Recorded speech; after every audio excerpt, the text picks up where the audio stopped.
Halo Lause dan kawan-kawan semuanya, salam sejahtera dan salam sehat untuk kita semua. Namo Buddhaya, perkenalkan nama saya Riko Morwanto dengan NIM 21040144 dari Fakultas Teknik dengan program studi Teknik Mesin. Dalam video hari ini, saya akan menjelaskan tentang kerukunan dalam umat beragama. Nah, yang pertama dari Raymond Prasetyo, apa sih itu kerukunan dalam umat beragama? Nah, sebelum membahas tentang kerukunan dalam umat beragama, terlebih bagusnya kita mengetahui definisi dan hakikat dari agama itu sendiri. Kata agama berasal dari bahasa Sanskerta, yaitu tradisi.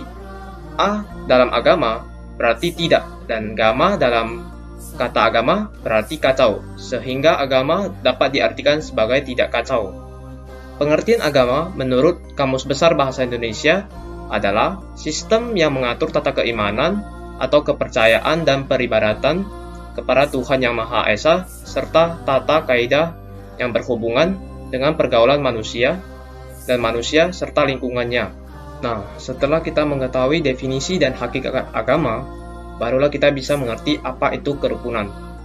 Kerukunan adalah suasana ataupun keadaan di mana adanya saling pengertian, toleransi, dan saling menghormati satu sama lain antar masyarakat yang beragama sama ataupun berbeda.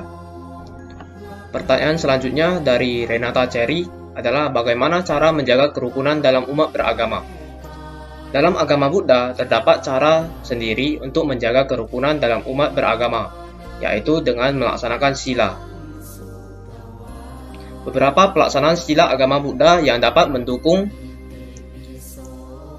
kerukunan dalam umat beragama yaitu yang pertama adalah Pancasila, Pancasila Sika ataupun Pancasila Buddhis. Yang kedua adalah Brahma Vihara ataupun 4 keadaan batin yang luhur. Yang ketiga adalah Prasasti Asoka atau kata-kata yang ditulis dalam prasasti oleh Raja Asoka. Yang keempat adalah Saraniya Dhamma Sutta. Yang kelima Upali Sutta. Yang keenam Kalama Sutta. Dan yang ketujuh adalah toleransi. Namun dalam video hari ini saya hanya akan membahas tentang Brahma Vihara dan toleransi. Brahma Vihara atau 4 keadaan batin yang luhur adalah sifat-sifat luhur yang patut untuk dijalani oleh semua makhluk hidup. Brahma Vihara terdiri dari 4 pilar pokok yaitu metta atau cinta kasih, karuna welas asih, mudita turut berbahagia, dan upeka yang artinya keseimbangan batin. Metta adalah cinta kasih universal, cinta kasih yang tanpa pamrih dan ikhlas. Layaknya cinta seorang ibu kepada anaknya. Kalimat ini sebagaimana tertuang dalam syair Karaniya Metta Sutta.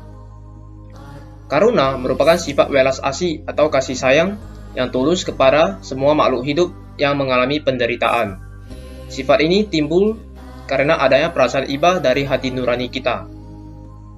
Mudita sebagai sifat luhur ketiga bermakna turut berbahagia.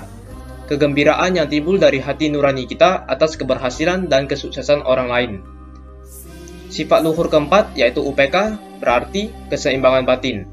Sikap batin upeka artinya yang teguh dan seimbang. Keseimbangan batin timbul dari akibat perenungan terhadap sebab akibat ataupun hukum karma serta memiliki pengertian tentang kesunyataan sehingga membuat pikiran kita tenang dan tidak tergoyahkan dengan apapun. 4 keadaan batin ini sangat sempurna karena cara bertindak dan bersikap yang benar dan ideal terhadap semua makhluk hidup. Penerapan 4 keadaan batin ini dalam kehidupan sehari-hari dapat menjadikan kita lebih damai, toleransi, dan jauh dari sifat benci, egois, serta jauh dari dosa, moha, dan loba.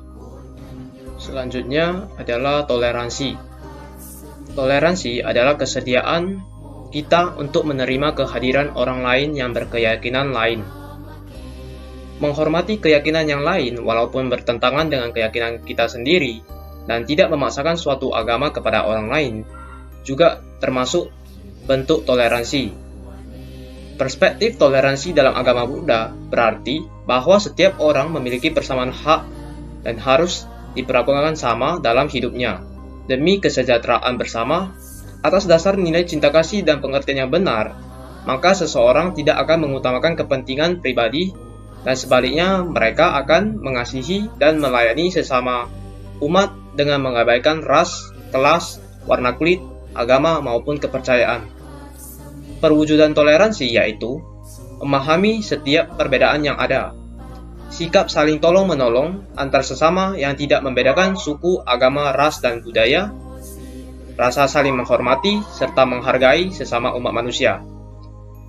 Beberapa contoh pelaksanaan toleransi yaitu membangun ataupun memperbaiki tempat ibadah agama lain, kerja bakti bersama, membersihkan jalan, membantu korban kecelakaan lalu lintas tanpa melihat suku, ras, dan agamanya, menolong orang yang terdapat bencana.